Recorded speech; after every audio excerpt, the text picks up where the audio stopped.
బ్రహ్మార్పణమా. సృష్టి యావత్తు ఉన్న బ్రహ్మానికి బ్రహ్మం నమస్కరించుతూ బ్రహ్మముకు అనేక నమస్కారములతో బ్రహ్మమే ఈ సాంగత్యం చేసుకుంటుందమ్మా. ఉన్నదంతా బ్రహ్మమే అయ్యింది. బ్రహ్మం తప్ప రెండోది లేదు. బ్రహ్మం ఏమంటున్నారంటే, సాక్షాత్కారం కలగాలి అంటే జ్ఞానమే ఎలాగా, మరి జ్ఞానం యొక్క లక్ష్యమే కదా సాక్షాత్కారం అంటేని. మరి నీదంటూ ఇక్కడ ఏమైనా ఉందా? ఎప్పుడైతే నువ్వు జ్ఞానంగా మిగిలేవో అప్పుడే కదా సాక్షాత్కారం కలుగుతుంది. నువ్వు పరమాత్మ అని తెలిసిన తర్వాతే కదా సాక్షాత్కారం కలుగుతుంది. మరి అప్పుడు కదా నీ ఇంద్రియాలు, నీ మనసు, నీ బుద్ధి, శరీరం అంతా భగవంతుడుగా నువ్వు. ఈ పరికరం ఎవరిదే? భగవంతుడిది. భగవంతుడే చేసుకుంటున్నాడు, పరమాత్మే ఉపయోగించుకుంటున్నాడు దీన్ని. మనం అలా కేవలం అలా ఉండటమే, ఆత్మస్థితిగా, అలా సహజ స్థితిగా అలా మనం మిగలటమే. మరి మనం అలా మిగులుతా ఉంటే సాక్షాత్కారం, మరి అదే సాక్షాత్కారం, అదే జ్ఞానం. జ్ఞానం అంటే ఏంటి? మనం పరిపూర్ణమైన జ్ఞానం కావాలి కదా మనకి. మరి జ్ఞానం అంటే ఏంటి? ఆత్మమయంగా మసులుకోవటమే పరిపూర్ణమైన జ్ఞానం మనకు లభిస్తుంది అక్కడ. ఆత్మపరంగా మనం ఎప్పుడైతే ఆత్మమయం అయ్యి, మరి ఇతరులు లేరు ఉన్నది నేనే, ఇతరులు ఎవరో లేరు ఉన్నది నేనే అనేసి నన్ను నేను గ్రహించగలిగి నాతో నేను మిగులుతున్నాను, అప్పుడు కదా సంపూర్ణమైన జ్ఞానం మనకి లభించిందే. మరి ఏం తలపెట్టుకుంటున్నాము మనం అంటే ఏమీ తలపెట్టట్లేదు. ఉన్నది పరమాత్మ అని మిగలటమే తలపెట్టుకుంటున్నాం. అలా మిగలటమే ఉంది ఇంకంతే. అంటే ఇంకా సాధన అంటూ ఏముంది? మనం విచారణ చేసాము, తీవ్రంగా విచారణ చేసాము కాబట్టి ఇంకా అక్కడ విచారణ అవసరం ఏముంది? విచారణ అంటే ఏంటి? సాధనే కదా. సాధన చేస్తే సాధించలేనిది ఏమీ లేదంటారు కదా. మరి ఆ సాధనే ఆ విచారణ.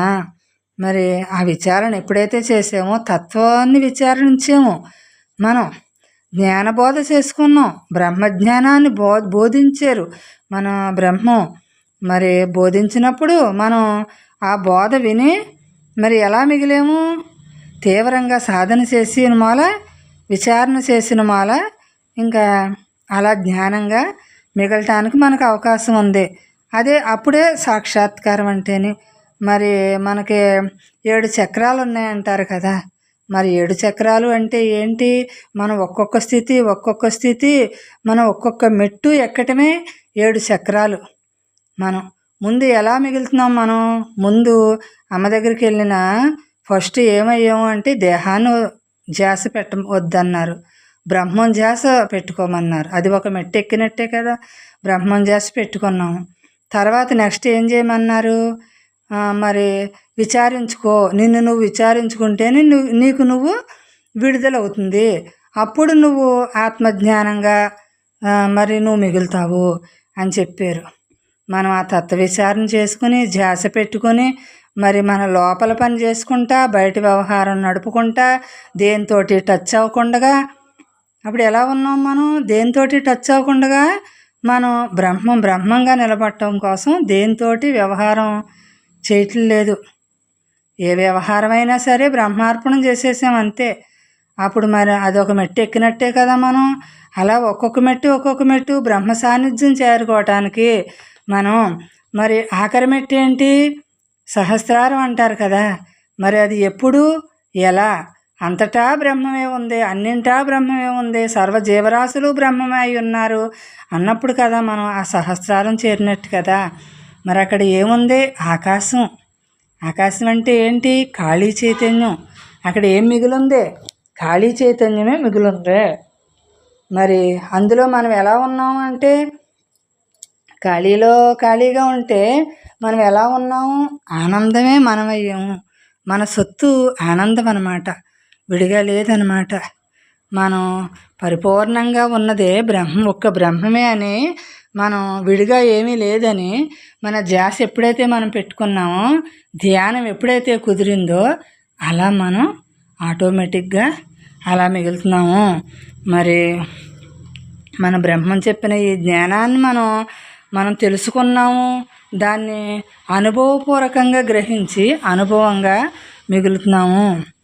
మరి నేను బ్రహ్మం అంటే అయిపోతారా అని మరి ముందులో ఎవరికైనా డౌట్ వస్తుంది కదా. నేను బ్రహ్మం అంటే అయిపోతారా అనిపిస్తుంది. మరి గొంగళీ పురుగు ఉంది, సీతాకోకచిలుక ఎలా అయ్యింది? మరి అలాగే మనం రూపాంతరం చెందుతాం. బ్రహ్మం నేను అంటే రూపాంతరం చెందుతాం మనం. ఆ గొంగళీ పురుగు ఎలా అయితే సీతాకోకచిలుక అయిందో అది గూడు కట్టుకుని అందులో నుంచి సీతాకోకచిలుక బయటకు వచ్చింది కదా. మరి మరి గొంగళీ పురుగే సీతాకోకచిలుక అయినట్టుగా మనం బ్రహ్మం అనుకుంటే బ్రహ్మం ఎందుకు అవ్వం? ప్రపంచంతో సంబంధం పెట్టుకుంటే ప్రపంచంగా మిగులుతాము. బ్రహ్మంతో సంబంధం పెట్టుకుంటే బ్రహ్మంగా ఆటోమేటిక్గా మిగులుతాం. మనకి మరి ఈ జ్ఞానాన్ని మనం గ్రహించుకోవాలి. మరి నేను బ్రహ్మం అనుకోమంటే ఇది అంత తేలిగ్గా అవ్వదని అనిపిస్తుంది. కానీ మనకు అలా అనుకుంటా ఉంటేనమ్మా ప్రతి క్షణం మనలో మార్పు జరుగుతుంది. ఎందుకంటే మన సంస్కారాలన్నీ దగ్ధమైపోతాయి కదా. దగ్ధం అవగా మనమే మిగులుతాం. అక్కడ మనమే మిగిలితే అప్పుడు మనకి హ్యాపీయే కదా. మనమే మిగిలితే మనకి ఎంత హ్యాపీ. అలాగా ఏదైనా మనకు ఆటంకం కలుగుతుంది, కానీ మనకు మనం ఆటంకం కలగం. అంటే మనల్ని మనం చూసుకుంటాం కాబట్టి మనకు మనం ఆటంకం కలగదు. మరి మనం ఈ నియమం పాటించాం. మన సృష్టి ఏంటి, మన నడత ఏంటి, పరమాత్మ ఇదంతా బ్రహ్మం యొక్క లీల కదా ఇదంతాని. మరి నేను ఈ లీలని ఎలా గమనించాలి? నా నియమం పెట్టుకోవాలి. నేను బ్రహ్మంగా మిగలాలని ఒక నియమం పెట్టుకోవాలి మనం. ఆ నియమం పెట్టుకున్నప్పుడే మాధవుడు అవుతాడంటారు కదా. సృష్టికర్త పరబ్రహ్మం కదా. మరి ఆ పరబ్రహ్మం యొక్క అడుగుజాడల్లో మనం నడిచినప్పుడే కదా, ఆయన ఆజ్ఞ శిరసావహించినప్పుడే కదా మనం అనుభవపూర్వకంగా తెలుసుకుంటాము. మరి మన బ్రహ్మమమ్మ నేను బ్రహ్మాన్ని, నేను అయ్యున్నాను, మీరు కూడా అదే అయ్యున్నారని చెప్పినప్పుడు మరి ఎలా మిగులుతున్నాము? అక్కడ అనుభవపూర్వకంగానే నేను బ్రహ్మాన్ని అనే జ్ఞానం తెలిసిన మాల భగవంతుడే ఉన్నాడే, నువ్వు లేవు, అక్కడ ఉన్నది పరమాత్మే, అదే నువ్వై ఉన్నావు, నీకు పరమాత్మకి భేదం లేదు అని తెలియపరిచారు కదా మన బ్రహ్మం. మరి అప్పుడు అక్కడ ఎలా మిగులుతున్నాము? నేనే పరబ్రహ్మ, సృష్టికర్త చెప్పింది మనం ఎలా వింటున్నాము? మరి సాక్షాత్ బ్రహ్మం చెప్పినప్పుడు మనం వినాలి కదా అక్కడ. ఎందుకంటే వాళ్ళు అనుభవించి చూపించారు ఇక్కడ మనకి. వాళ్ళ నడత చూసాము, వాళ్ళ జ్ఞానం ఏంటి, ఎలా మిగులుతున్నారు, జ్ఞానంగా ఎలా మిగిలేరు, తానే అంతాగా ఎలా మిగిలేరు, ఆ పుట్టుక కారణం ఏంటి, అదంతా మనకు తెలిసింది కదా. అమ్మ పుట్టుక కారణం ఏంటి? అందరూ గృహస్థులందరూ బ్రహ్మంగా తయారవటం కోసం వచ్చిన జన్మ కదా. మరి ఆ జన్మనే మరి అలా మిగల్చటం కోసం వచ్చిన జన్మ. ఇప్పుడు మనం ఈ దేహం ఇప్పుడు మనలో అమ్మ ఉన్నారు కాబట్టి అమ్మే చెప్పించుకుంటున్నారు. మనం అందరం కూడా ఎవరికి ఇబ్బంది ఏమీ లేదు అసలు అని, ఎవరికి ఇబ్బంది లేదు. అందరం కూడా బ్రహ్మస్వరూపాలమే మనం అందరం కూడా. ఇబ్బంది అనేది లేదు. ఎందుకంటే ఇది భగవంతుడు ఇచ్చిన పరికరం, బ్రహ్మం ఇచ్చిన పరికరం ఇది. నాకు ఈ జ్ఞానాన్ని ఆ వేళ అలా బోధించిన మూల కదా ఇవాళ నేను ఇలా మిగిలిన్నాను.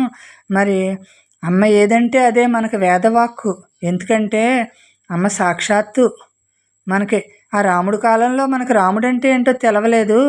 ఈ రోజున మనకి అమ్మ అంటే ఏంటో మనకు తెలిసింది. అమ్మ అంటే ఏంటి? సృష్టి యావత్తూ ఉన్న అమ్మ మనకి ఇంత చేరుగా ఉన్నప్పుడు మనం గ్రహించకపోతే ఇంక ఎందుకమ్మా మన జన్మ?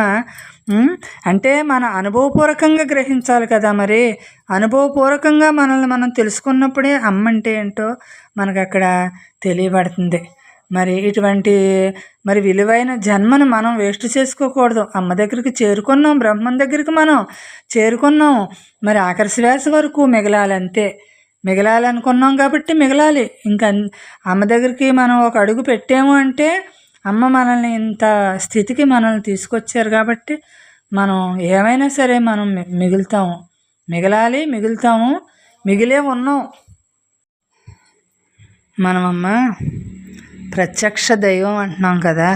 మరి బ్రహ్మమే మనకు ప్రత్యక్షంగా ఉన్నాడు కదమ్మా. ఎక్కడైనా ఉన్నాడు, ఏ చోటైనా తానే ఉన్నాడు కదా. మరి ఆ దైవం మరి ఉన్నప్పుడు మనం ఆ దైవం నుంచి వచ్చిన ఈ గ్రంథాలు ఏవైతే ఉన్నాయో మనకి బ్రహ్మం గ్రంథాలు, ఏ గ్రంథాలైనా సరేనమ్మా, మనం దాన్ని తరించాలి. దాంట్లో వాక్యాలను తీసుకోవాలి, మనం తీసుకుని దాన్ని ఎలా తరించాలో తెలుసుకుని దానిగా అలా మిగలటం చూసుకోవాలి. మరి ఊరికే చదివేసి వినేసి వదిలేయటం కాదమ్మా. విన్నాము అంటే మన అమ్మ నుంచి వచ్చిన ప్రతి వాక్యం మనం విన్నాము అంటే దాన్ని ఎలా తీసుకోవాలి, అదే ఎలా గ్రహించుకోవాలి, దాన్ని ఎలా నిలబెట్టుకోవాలి, దాన్ని మళ్ళీ ఎలాగా అనుభవంలోకి తెచ్చుకోవాలి. నిలబెట్టుకోవటమే కదా అనుభవంలోకి. అంటే ముందు నిలబడాలి, అసలు గట్టిపడాలి. లేదంటే మనం అసలు ఒక పట్టాన్ని మనకు అర్థం అవ్వదు. బ్రహ్మం అంటేనే ఇది సామాన్యమైనది కాదమ్మా. బ్రహ్మం అంటే ఫైనల్ స్టేజ్, ఇది ఫైనల్ స్టేజ్. మరి దీన్ని అవగాహన చేసుకోవాలి అంటే మనకు బ్రహ్మం దగ్గర ఎంత సైలెంట్ ఉండాలమ్మా. మనకి ఎంత సైలెంట్ ఉంటే మనకి మన బ్రహ్మం అమ్మ చెప్పిన విధానం మనకి గ్రహించగలుగుతాము, దాన్ని అనుభవంలోకి తెచ్చుకోగలుగుతాము, దాన్ని నిలబెట్టుకోగలుగుతామమ్మా.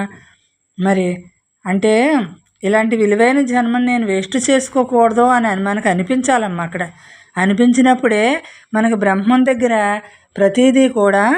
నేను అమ్మ దగ్గరికి వెళ్ళిన ఫస్ట్లో ఏమనిపించేదంటే, అయ్యో అమ్మ ఒక్క జ్ఞానం మాట మాట్లాడాలి, ఇంకా ఈ బొడ్లో తాళం ఈ మాటలు ఏమీ మాట్లాడకూడదని నాకు అనిపిస్తూ ఉండేది. మా అమ్మతోటి చెప్పాను, అమ్మ ఒక్క జ్ఞానం ఒకటే మాట్లాడితే బాగుండు, నాకు ఇంక ఏ మాట ఇష్టం ఉండలేదు, ఆ జ్ఞానం మాట ఒక్క మాటే నాకు బాగుంటుంది అని మా అమ్మతో చెబితే, అమ్మ నుంచి వచ్చిన ప్రతిదీ కూడా ఏదైనా మనకు ఉపయోగమే అని మా అమ్మ చెప్పిన తర్వాత నాకు తెలిసిందమ్మ. అమ్మ నుంచి వచ్చిన ప్రతిదీ కూడా మనకి అవసరమే. ప్రతిదీ ఈ సంసారంలో ఎలా నడవాలో మనకు తెలుస్తుంది కదా అమ్మ నడిచే నడతలోని. మరి ఇటు జ్ఞానంగానే మిగులుతాము, ఇటు రెండు నడతలో మనం నడవగలుగుతాము అని మా అమ్మ చెప్పిన తర్వాత నాకు తెలిసిందమ్మా.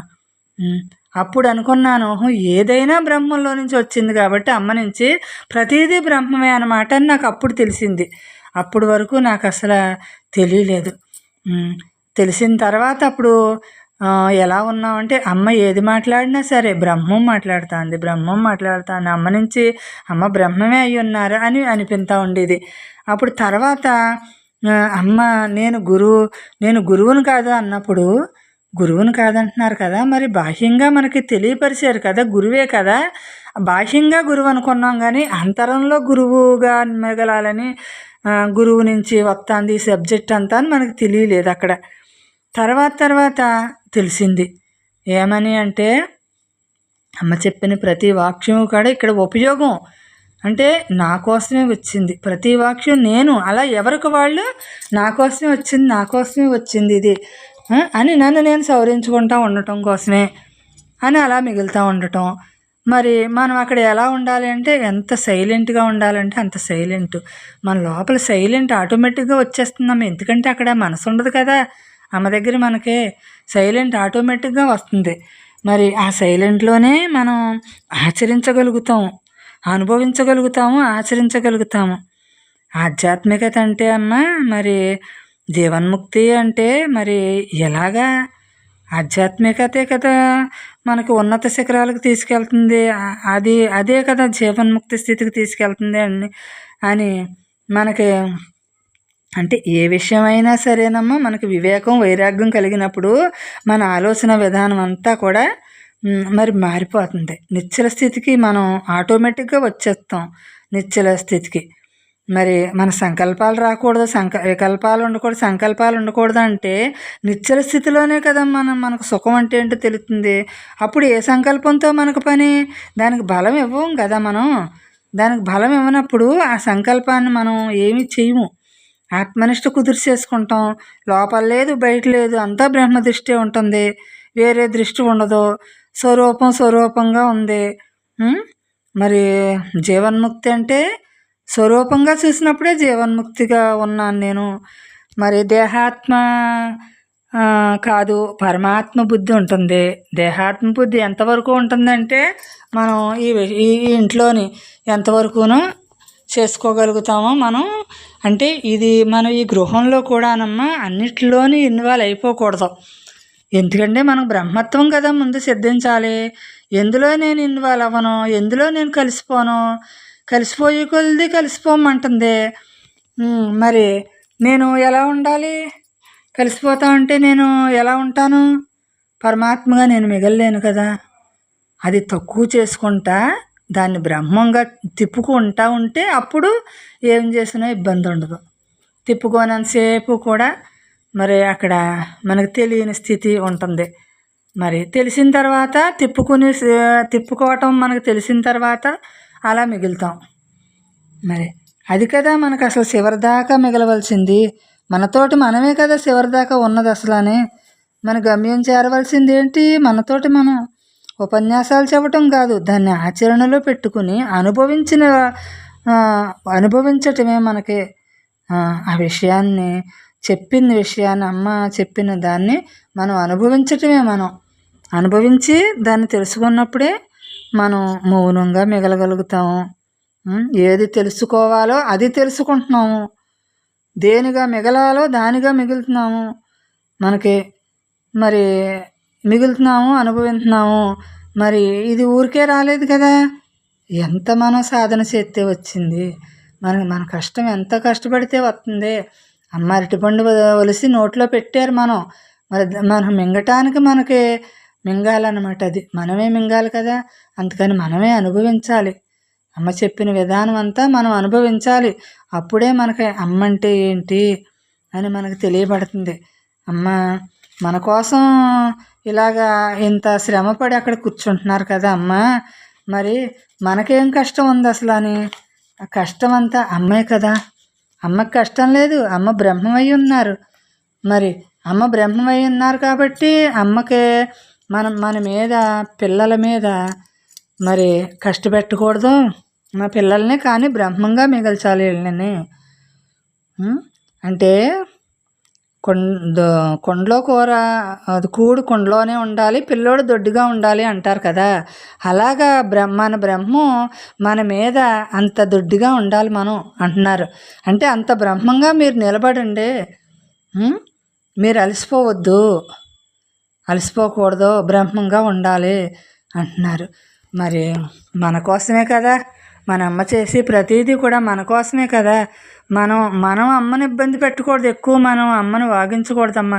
ఎందుకంటే మనకి అనేక సంవత్సరాల నుంచి మనకి అమ్మ తెలియపరిచేశారమ్మ, ఈ జ్ఞానాన్ని బోధించారమ్మ మనకి. మనం ఇవాళ అమ్మని కష్టపెట్టకూడదు, మనమే కష్టపెట్టకూడదు అసలు అమ్మని.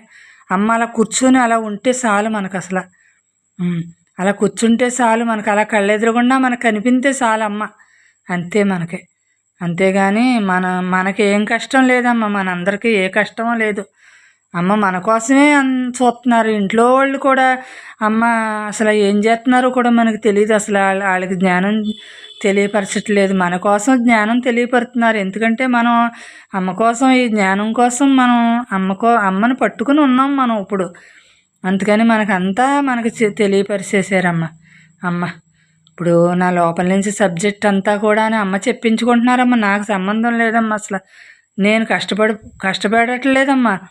మీరు వినేవాళ్ళకి ఎలా ఉందో అది మీకే తెలియాలమ్మా. అమ్మ నుంచే వస్తుందని మీకు తెలిస్తే మీరు అక్కడ నేను అని మీరు పెట్టుకోవద్దమ్మా ఎవరో కూడా అసలు అని. నేను లేనమ్మా అసలు. బేబీ ఎక్కడుందమ్మా అసలు? ఉన్నది బ్రహ్మం నాలోని.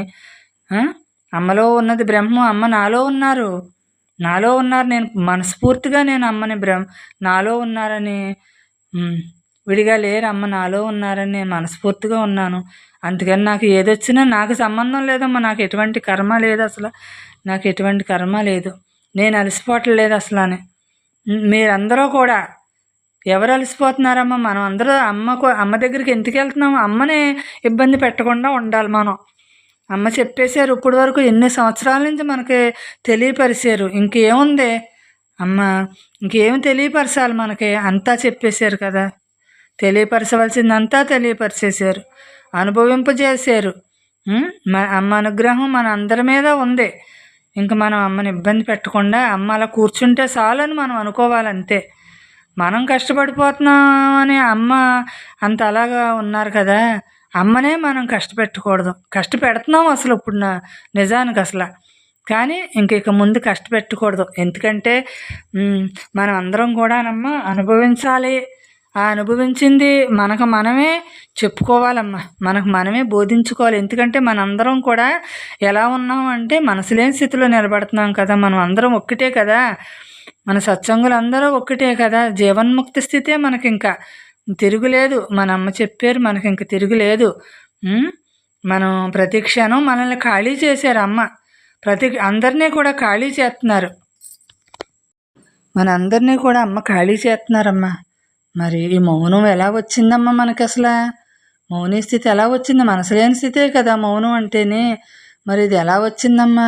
మరి అమ్మ నుంచి వచ్చిన ప్రతి సబ్జెక్టు కూడా మనం ఇన్ని గ్రంథాలు ఇచ్చారు కదా, మరి ఇన్ని గ్రంథాలు ఇచ్చారు, మనం అమ్మతో సాంగత్యం చేస్తున్నాం అంటే సత్యంతో సాంగత్యం చేస్తున్నామమ్మ. మనం అమ్మతోటి సత్యంతో సాంగత్యం చేస్తున్నాం. మనం అంటూ విడిగా లేము అసలు, ఉన్నదే అమ్మమ్మ మనలో ఉన్నారు, మన అందరిలోనే ఉన్నారు, ఏకరీతిగా ఉన్నారమ్మా, అంతటా ఉన్నారమ్మా అమ్మ, మనందరిలోనే అంతటా ఉన్నది. అంటే బ్రహ్మమే అమ్మ అనుకుంటున్నామమ్మ మనం. అమ్మ అంటే ఎవరో? బ్రహ్మమే అంతటా ఉంది, మనలోని ఉంది, అందరిలోని ఉంది, అంతటా ఉంది, ఒక్క బ్రహ్మమే అనేసి మనం అలా మిగలాలమ్మా. మనం ఆ నిజస్థితికి మనల్ని మనం మళ్ళించుకోవాలి. ఎందుకంటే మనకు విధానం చెప్పేశారు కదమ్మా అమ్మ, మనకంతా విధానం తెలియపరిచేశారు. ఇంకేముందో తెలియపరచడానికి? ఇంకేముంది? మనం అలా మిగలటమే. అశాంతిగా ఉన్న మన జీవితాలన్నీ కూడా శాంతిమయం చేశారు కదమ్మా. అసలు మనసు అలజడితో ఉన్న మనల్ని అందరినీ కూడా మౌని స్థితుల్లో నిలబెట్టారు కదమ్మా అమ్మ, మనమ్మ, మన బ్రహ్మం. మరి ఇంకా ఏంటమ్మా మనకి? ఇంకా ఏంటమ్మా అసలు? ఇంకేం కావాలమ్మా మనకు అసలు? ఇంతకంటా ఏమన్నా కావాలా మనకు అసలు? దీనికంటా ఇంకా స్వేచ్ఛ ఇంకెక్కడైనా ఉందా? ఇదే కదా అసలైన స్వేచ్ఛ, బ్రహ్మ స్వేచ్ఛ. దీనికంటా ఇంకా విడిగా ఏమీ లేదు, తెలుసుకోవటానికి విడిగా ఇంకేమీ లేదమ్మా. ఏం తెలుసుకుంటామమ్మా ఈ ప్రపంచంలోన? ఏం తెలుసుకున్నా వదలాలి కదా. బ్రహ్మం తెలిసాక ఇంకేం కోరుకుంటుంది మనకి? బ్రహ్మం తెలిసిన తర్వాత ఏది కల్పించుకుంటాం మనం? ఇంకా మన స్వరూప స్థితిలో మనల్ని హాయిగా అలాగా ఉంచారు కదా, అంటే పని లేని స్థితిలో ఉంచారమ్మా. మనకి ఏం పని ఉందమ్మా అసలు అని? మనందరి గురించి అమ్మకుంది కానీ మనకేమీ లేదమ్మా. అమ్మకి ఏమన్నా పూజలు అవసరమా? మనందరి కోసం కదా అవన్నీ అమిర్చి చేసి, మనందరి కోసం, మనం సుఖపడటం కోసం, మన సుఖస్వరూపం అయి ఉన్నామని మనల్ని మనం తెలుసుకోవటం కోసం అమ్మ మన కోసం ఇవన్నీ పెద్ద సత్సంగాలు ఎందుకు పెడుతున్నారు? మనందరం కోసం, మనం అందరూ వృద్ధి అవ్వటం కోసం, మనల్ని మనం తెలుసుకోవటం కోసం, మనల్ని మనం సుఖంగా మిగలటం కోసం ఇవన్నీ చేస్తున్నారు. ఇంకేం చేయాలి మనకు? అమ్మ ఏమి చేయలేదో అది మనకు చూసుకోవాలి. ఏం చేయలేదు అసలు మనకు అమ్మ, అన్నీ చేశారు. అన్నీ ఒక బ్రహ్మం దగ్గర అన్నీ ఉన్నాయి మనకు అసలు. అంటే ఇంకా లేనిది లేదు అసలు. బ్రహ్మం దగ్గర లేనిది అంటూ ఏమీ లేదు, అన్నీ బ్రహ్మం దగ్గర ఉన్నాయి మనకి. మరి మన స్వరూపంలో మనం హాయిగా మిగులుతున్నామంటే మనసులేని స్థితిలో మరి మనకు అమ్మ పెట్టిన భిక్ష ఇది. ఈ భిక్ష మనకే పెట్టారు, మనం దీన్ని స్వీకరించాం కాబట్టి జీర్ణం చేసుకున్నాం. దీన్ని మనం జీర్ణం చేసుకున్నాం కాబట్టి, జీర్ణం అయింది కాబట్టి నిశ్చింతగా మిగిలి ఉన్నాం.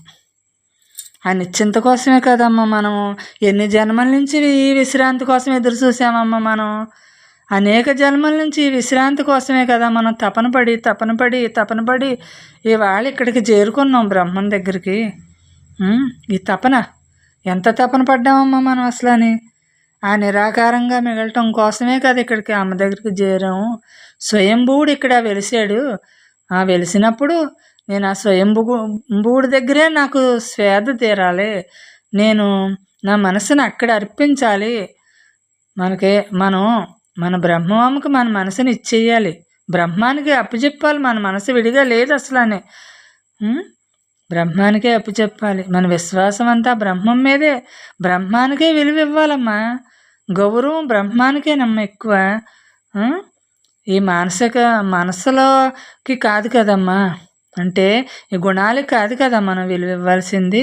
ఏ గుణాలకి ఇస్తాము అసలు? ఏ అవస్థలకు మనం విలువ ఇస్తాము? ఏ గుణాలకి విలువ ఇస్తాము? అంతా అందులో నుంచి జరుగుతామంటే దానికే ఎక్కువ విలువ. జరిగేదానికి కాదు కదమ్మా, ఎక్కడి నుంచి జరుగుతుందో దానికి మనం విలువ గౌరవం ఇస్తున్నాం. మన అంతరాత్మ మనకు తెలుస్తుంది కదమ్మా. మనకి మన అంతరాత్మలో మనం ఎలా మిగులుతున్నామో మన అంతరాత్మకి ప్రతి చూపు మనకు అక్కడ తెలుస్తుంది కదా. సాధించాము, సాధించలేదు అంటే ఏంటమ్మా? అసలు సాధన అంటే ఏంటి? నువ్వెవరై ఉన్నావో నువ్వు తెలుసుకొని నిలబడటం సాధన. మరి సాధన ఊరికే రాదు. సాధించటం అంటే ఏంటి? సాధన ఎలా చేస్తే సాధింతావు నువ్వు? నీ సాధన నీతో నువ్వు మిగలటానికి చూసుకో, అదే నీ సాధన. అప్పుడు సాధించరాంది లేదు కదా.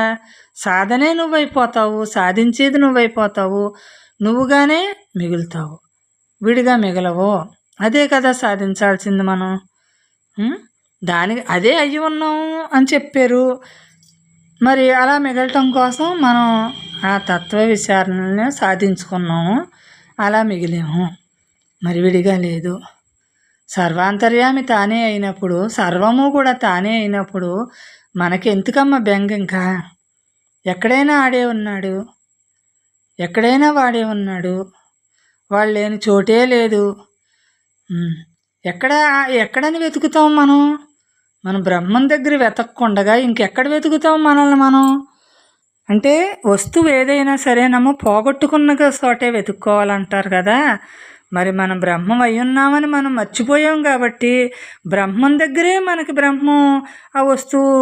ఇక్కడ మర్చిపోయాను నేను, బ్రహ్మంగా ఉండటం మర్చిపోయాను కాబట్టి బ్రహ్మం దగ్గరే అక్కడ మనకు సాధ్యమవుతుందని ఆ బ్రహ్మం దగ్గరికి చేరుకున్నాం మనం.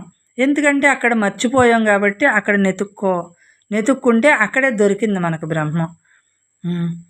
మరి ఇది దొరకాలంటే అంత సామాన్యం కాదు అసలు. మనకేమీ ఇది అలటప్పైగా ఊరుకోవటం కాదమ్మ ఇది అసలు. బ్రహ్మం అంటేనే మామూలు విషయం కాదు ఇది అసలు. అన్ని రకాలుగానే ఇలా నిలబెట్టడం అంటే ఇది సాధ్యమా? అంటే బ్రహ్మం పంపుకున్నాడని అంటున్నారు కదా, మరి బ్రహ్మమే చేసుకుంటున్నాడు అంటున్నారు కదా. మరి మనమెవరమమ్మా అలసిపోవటానికి? బ్రహ్మం చేసుకుంటా ఉంటేనే, తానే మనలో ఉండి చేసుకుంటా ఉంటే మనమెవరం అలసిపోవటానికి ఇక్కడ? వినేవాళ్ళు ఎలా అలసిపోతారు? చెప్పేవాళ్ళు ఎలా అలసిపోతున్నారు? అసలు అలసిపోవటానికి ఏమీ లేదమ్మా. మనసు లేని స్థితిలో ఉన్నప్పుడు అలసిపోవటం అనేది అక్కడ లేదు.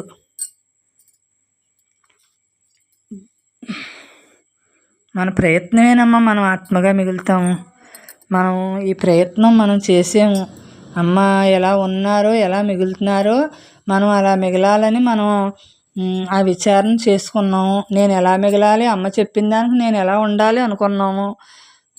అనుకోగా అలా మిగిలేము. భేదం లేదన్నారు. ఎందులోని నువ్వు భేదాన్ని చూడకు, ద్వంద్వాలను చూడకు, సమదృష్టితో మిగులు అన్నారు. మరి ఎటువంటి స్పందన నీకు రాకూడదు, ఇతరమైన ఆలోచన నీకు సంబంధం లేదు. నువ్వు గుణాలకు అతీతంగా ఉన్నావు కదేంటే, రూపాలకు అతీతంగా ఉన్నావు కదా.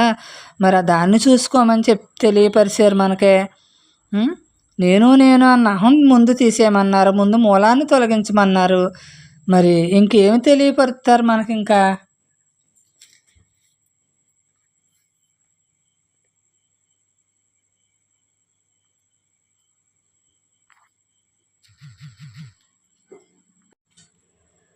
బ్రహ్మార్పణమమ్మ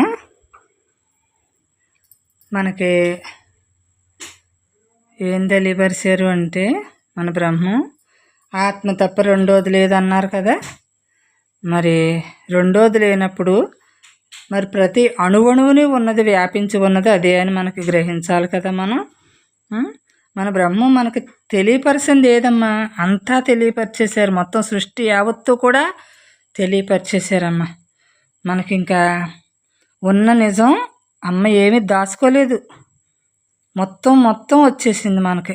మొత్తం అంతా వచ్చేసింది, ఇంకేమీ లేదు అసలు. అంతా వచ్చేసింది, సాక్షాత్కారం వచ్చేసింది మనకు అంతానే. అమ్మ ఏమీ దాచుకోలేదు. రెండో వస్తువు లేదని ఎప్పుడైతే చెప్పారో మనం ఎలా మిగిలేము? అప్పుడు ఆత్మ నాలో ఉంది, నేను ఆత్మగా ఉన్నాను, అణువణువుని ఆత్మగా ఉంది అని తెలియపరిచారు కదా. మరి బ్రహ్మం అంతా మరి ఆ బ్రహ్మం ఎందే కదా ఇదంతా కల్పితమై ఉంది. మన అసలు నిజస్థితి బ్రహ్మమే అయి ఉంది కదా, వేరుగా ఎక్కడుంది అసలు? మనం ఏమి నిర్ణయించుకుంటాము మనం అసలు? మనం ఏమి నిర్ణయించుకున్నాము? నేనే బ్రహ్మాన్ని, నేను ముక్తి అయి ఉన్నాను అని నిర్ణయించుకోమన్నాం. ఎందుకు? అమ్మ నిర్ణయించుకోమన్నారు అలాగా. అలా మిగలమన్నారు కాబట్టి, అలా మిగిలాం కాబట్టి నాకు ముక్తే ఇంకా. ఎందుకంటే మనం విడిగా చూడట్లేదు కాబట్టి మనం ముక్త స్వరూపులమే కదమ్మా. ఏ బంధంలో చిక్కుకోనప్పుడు మనం ముక్తి అయి ఉన్నాము, మోక్షం అయి ఉన్నాము. ఇంక అక్కడ ఇంకా దానికి సందేహం లేదు అసలని. ఈ శరీరానికి మనం ఈ శక్తిని ఆత్మే కదా మరి ఇస్తుంది. మరి నేనెవరిని? నేను చేసేసాను అంటున్నాను. నా శక్తిని నేను బ్రహ్మశక్తిని కదా నేను వినియోగించుకుని ఇలా చేస్తున్నాను, వాడుకుంటున్నాను. అవ్యక్తంగా ఉన్నాను, ఆ ధర్మంగా నేనే ఉన్నాను, ఆత్మధర్మంగా నేనే ఉన్నాను, నా స్వధర్మంగా నేనే ఉన్నాను, నేనే మిగులుతున్నాను. మరి తెలుసుకునేవాడు ఎవడో, తెలియబడేది ఎవరమ్మా? అంతా ఆ బ్రహ్మమే కదా. బ్రహ్మార్పణం అమ్మ.